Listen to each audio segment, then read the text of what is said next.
Bismillahirrahmanirrahim. Assalamualaikum warahmatullahi wabarakatuh. Saya Naila Deswita dengan NPM 25782106 dari kelas TRI 2D. Baik, pada video kali ini saya akan menjelaskan tentang modul 7, yaitu tentang Ethernet switching atau peralihan Ethernet. Sebelumnya, kenapa sih kita tuh harus belajar modul ini? Jadi, di dunia jaringan yang yang paling sering ya dipakai untuk nyambungin perangkat kayak ya Ethernet sama WiFi gitu. Nah, Ethernet ini dia tuh dipakai hampir di mana-mana. Karena koneksinya itu stabil dan cepat banget. Nah, di sini ada. Contohnya itu kayak komputer lab kampus, warnet, kantor, server yang banyak itu, atau switch, kemudian router juga. Nah, semua itu pakai Ethernet. Di modul ini kita tuh bakalan belajar kayak gimana sih data itu jalan di kabel jaringan, kemudian gimana switch itu bekerja. Nah, di sini ada di apa yang akan kita pelajari di modul ini. Kemudian gimana perangkat itu saling kenal pakai MAC address, dan gimana switch mutusin data harus dikirim kemana. Intinya modul ini tuh ngajarin otaknya jaringan LAN atau Local Area Network. Oke, ini udah. Next ke 7.1 yaitu Ethernet Frames. Yang pertama ada enkapsulasi Ethernet ya. Enkapsulasi itu gampangnya kayak data dibungkus sebelum dikirim ke jaringan. Jadi kayak ibaratkan kita tuh making sebelum dikirim ke alamat tujuan gitu. Kayak isi surat, data, amplop itu kayak frame Ethernet gitu. Nah, Ethernet ini yang bikin amplop supaya data itu bisa dikirim antar perangkat. Ethernet bekerja di layer 1, physical layer ya, teman-teman. Kemudian layer 2 itu kan ada data link ya, sesuai urutan OSI.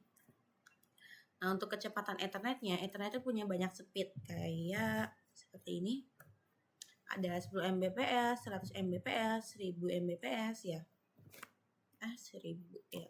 1000 Mbps atau 1 Gbps sampai 100 Gbps. Semakin besar angkanya, semakin cepat transfer datanya. Kurang lebihnya seperti itu. Contohnya tuh kayak downloadnya tuh lebih cepat, pindah file lebih cepat, kemudian streaming lebih lancar. Nah, di sini dia tuh ada gambar OSI ya. Nah, di sini ada yang pertama itu ada pesikal. Nah, pesikal ini dia tuh fungsinya untuk mengirimkan sinyal atau bit data melalui media fisik. Ini adalah lapisan pertama, tapi dia di bawah ya, teman-teman. Kemudian ada data link. Nah, data link ini dia itu untuk membungkus data menjadi frame dan menggunakan MAC address. Ini untuk di data link. Kemudian ada network, lapisan ketiga. Network ini berfungsi mengatur alamat IP dan menentukan jalur pengiriman data. Ada yang keempat itu ada transport. Transport ini berfungsi mengatur pengiriman data end-to-end ya, serta melakukan pengecekan error untuk yang transport. Next ke session. Session ini berfungsi mengatur sesi komunikasi, yaitu membuka atau menutup koneksi. Kemudian yang keenam itu ada presentation. Presentation ini berfungsi mengatur format data termasuk inskripsi dan deskripsi. Dan OSI yang terakhir ini ada application. Jadi application ini dia tuh berfungsi memberikan layanan jaringan langsung kepada pengguna, seperti itu. Oke. Kita ke data link supplier. Di layer data link ada dua bagian penting. Ya, yang pertama itu ada LLC, kayak di modul 6 itu. Jadi logical link control. Nah, di sini tugasnya itu ngobrol ke layar atas. Kasih tahu data ini milik protokol apa, misalnya IP versi 4 atau IP versi 6. Jadi LLC itu kayak label informasi gitu dia. Kemudian di sini 7.1.3 ini ada MAC supplier. Nah, MAC media access control di bagian yang ini ya. Tadi kan LLC, dia kan ada dua. Nah, ada juga MAC supplier. Nah, MAC supplier ini dia tuh yang paling penting di Ethernet. Tugasnya tuh ngatur alamat match, bungkus data jadi frame, lalu ngakses atur ke media jaringan. Ibaratkan kayak match itu satpam sekaligus kurir jaringan. Kurang lebih seperti itu. Nah, di sini untuk yang 7.1.3 dia tuh ada tugas match ya. Jadi dia tuh enkapsulasi data. Match ini tuh membungkus data jadi menjadi frame Ethernet ya. Isi frame-nya itu ada alamat tujuan. Mana ya? Di sini pokoknya. Yaitu ada alamat tujuan, alamat sumber, data, dan pengecekan error. Lalu ada kontrol akses media, akses the media. Dulu jaringan pakai hub, sering tabrakan data, makanya ada CCMA ya. CCMA atau CD artinya perangkat cek dulu kabel kosong atau tidak. Kalau kosong kirim data, kalau tabrakan kirim ulang, seperti itu. Tapi sekarang kebanyakan itu kita tuh pakai switch ya, karena switch itu full duplex. Full duplex dia tuh bisa dikirim dan terima bersamaan. Jadi kayak apa ya, secara bersamaan tanpa gantian gitu. Dan hampir dia tuh nggak ada collision. Jadi CCMA atau CD sekarang udah jarang kepake. Next ke 714 yaitu Ethernet Frame Fields. Oke, di materi ini frame Ethernet itu bentuknya kayak paket data di layer 2 ya, data link. Ukurannya itu kayak 64 byte ya, maksimal tuh dia 1518 byte. Kalau terlalu kecil atau terlalu besar itu dianggap error atau dan dibuang ya. Lalu bagian-bagian frame ada di sini. Nah, di sini tuh ada gambarnya ya. Ethernet frame files, ada Frameable and SFD. Jadi fungsinya itu kasih tanda kalau ada data mau masuk, ibarat woi siap-siap ada yang datang gitu. Kemudian ada destination MAC address. Jadi dia tuh switch-nya tuh lihat bagian ini tuh buat tahu kayak data tuh harus dikirim ke perangkat mana gitu. Kemudian ada yang search MAC address. Itu alamat pengirim, jadi penerima tuh tahu data datang dari siapa nih gitu. Kemudian ada type atau length. Nah, ini tuh kayak kasih tahu isi datanya tuh apa, kayak contoh IP address versi 4, IP address versi 6 ataupun ARP ya, teman-teman. Kemudian ada data di sini, itu isi utama frame, misalnya kayak pesan, file atau paket IP. Dan ada FGS.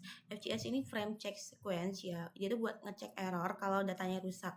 Jadi frame-nya tuh langsung dibuang gitu. Oke, ini udah. Next kita ke 716. Ini ada praktikum ya teman-teman. Di sini. Oke, kita lihat next ke 7.2.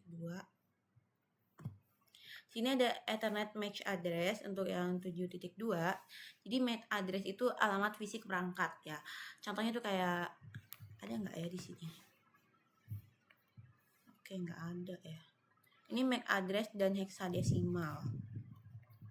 Kayak di modul 5 kita udah belajar tentang heksadesimal. Kenapa pakai heksadesimal? Karena lebih pendek dibandingkan biner. Jadi heksadesimal itu kan kayak berbasis apa ya? Dia tuh berbasis 16 kan, 0 sampai 9. Kemudian untuk angka selebihnya, sisanya itu tuh pakai huruf A itu 10, B itu 11, C itu 12 ya. Kemudian D itu 13, E itu 14, F itu 15. Jadi heksadesimal itu kan bilangan yang berbasis 16 gitu. 0 sampai 9 kemudian A sampai F. Jadi dia kan lebih pendek gitu. Oke, jadi kalau misalnya di biner dia tuh dibagi jadi 2 untuk biasanya kan biner itu kan 8 bit. Nah, ini tuh kita pakainya 4 bit. Jadi kita bagi 2 gitu. Seperti itu. Ini ada gambar sintaksis decimal, binary, and hexadecimal equivalent. Kemudian ada Ethernet MAC address. Jadi MAC address ini panjangnya tuh 48 bit ya. Kemudian 6 byte dan 12 digit hexadecimal.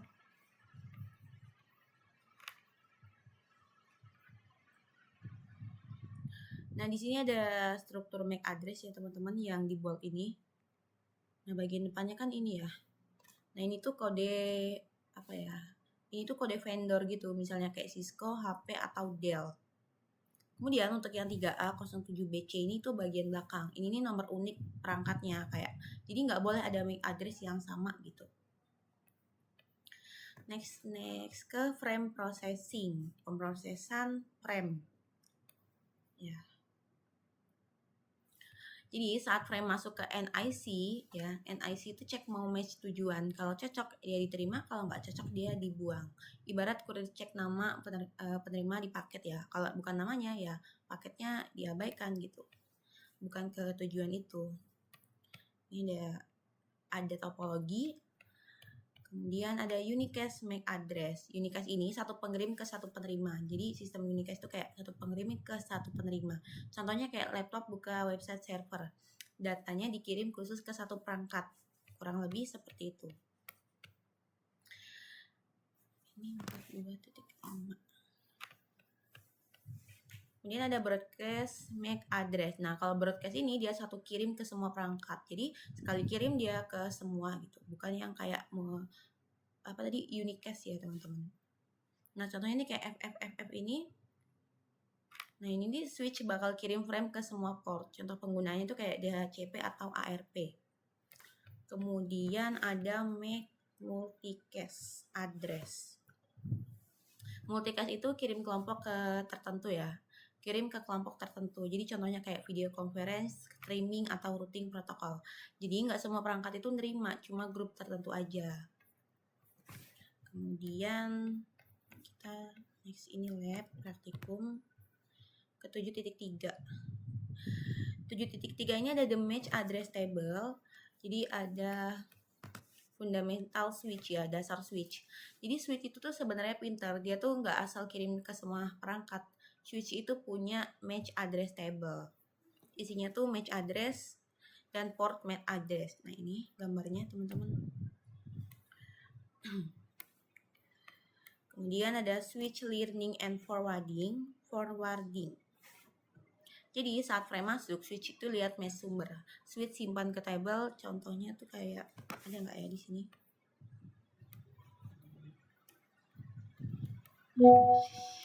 Nggak ada contohnya ya. Nah, ini match A ini port 1, nah match B ini port 2. Jadi switch itu belajar secara otomatis gitu dia. Kemudian ada filtering frames ya. Kalau switch itu udah tahu tujuan, nah data tuh langsung dikirim ke port yang benar. Keuntungannya jaringan itu lebih cepat, gak banjir traffic, dan lebih efisien. Next, ini ada video switch.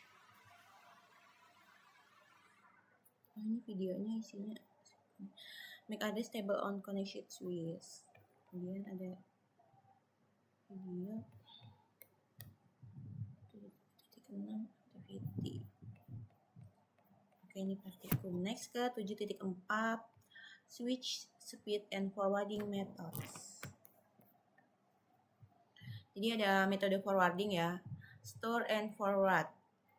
Nah, di sini. Jadi switch itu tuh baca seluruh frame dulu ya, kemudian dia tuh ngecek error baru dikirim. Jadi lebih aman tapi dia tuh sedikit lebih lambat. Lebih aman tapi sedikit lebih lambat. Kemudian ada cutthroat switching. Nah, ini tuh dia tuh langsung kirim frame tanpa tunggu selesai gitu ya. Lebih cepat tapi bisa kirim frame error. Jadi dia lebih cepat tapi bisa ada kemungkinan error gitu, teman-teman.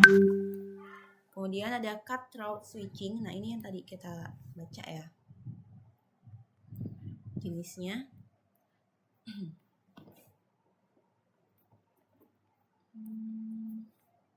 Oke, di sini ada fast forward switching. Nah, dia tuh paling cepat. Begitu baca tujuan, dia langsung kirim. Ada fragment free switching, dia tuh switch baca 64 byte pertama dulu. Karena error biasanya muncul di awal frame. Jadi ini tuh kayak lebih aman. Tapi dia tetap cepat gitu. Untuk yang fragment free switching. Next, yang 74.3, di sini ada memory buffering on switches. Kalau jaringan sibuk, switch ini simpen frame sementara. Kayak antrian itu ada dua, kayak port based memory dan shared memory ya, teman-teman. Seperti itu. Oke, 7.4 duplex and switch with setting. Duplex and switch setting ya. Di sini ada full duplex ya. Full duplex itu bisa kirim dan terima bersamaan. Kalau half duplex dia tuh, jadi kalau yang full duplex dia dua arah. Nah, kalau yang half duplex dia tuh setengah ya. Jadi cuma gantian gitu. Cuma bisa gantian kirim kayak HT dan talkie-walkie, kayak HT polisi gitu ya, teman-teman. Oke, masih ada lagi enggak? Masih ada auto MDIX. Nah, dulu kabel tuh harus dibedakan straight atau cross ya. kita juga udah pernah belajar. Sekarang tuh kebanyakan switch punya. Jadi kayak auto MDIX ya. Jadi switch itu otomatis menyesuaikan kabel. Jadi dia tuh lebih praktis. Kurang lebih seperti itu sih teman-teman. Oke, sudah selesai. 7.5. Oke, jadi di chapter ini kita tuh belajar gimana sih Ethernet itu bekerja dalam jaringan LAN. Kita belajar tentang prime Ethernet match address, cara switch belajar alamat match, sampai bagaimana switch itu mengirim data dengan cepat dan efisien. Intinya, switch itu bekerja berdasarkan MAC address supaya data bisa sampai ke tujuan yang benar. Ya, kurang lebih untuk modul 7 seperti itu ya teman-teman, tentang peralihan Ethernet atau Ethernet switching. Mungkin itu cukup video dari saya untuk modul 7. Semoga bermanfaat. Kurang lebihnya saya mohon maaf bila ada salah kata. Saya akhiri. Wassalamualaikum warahmatullahi wabarakatuh.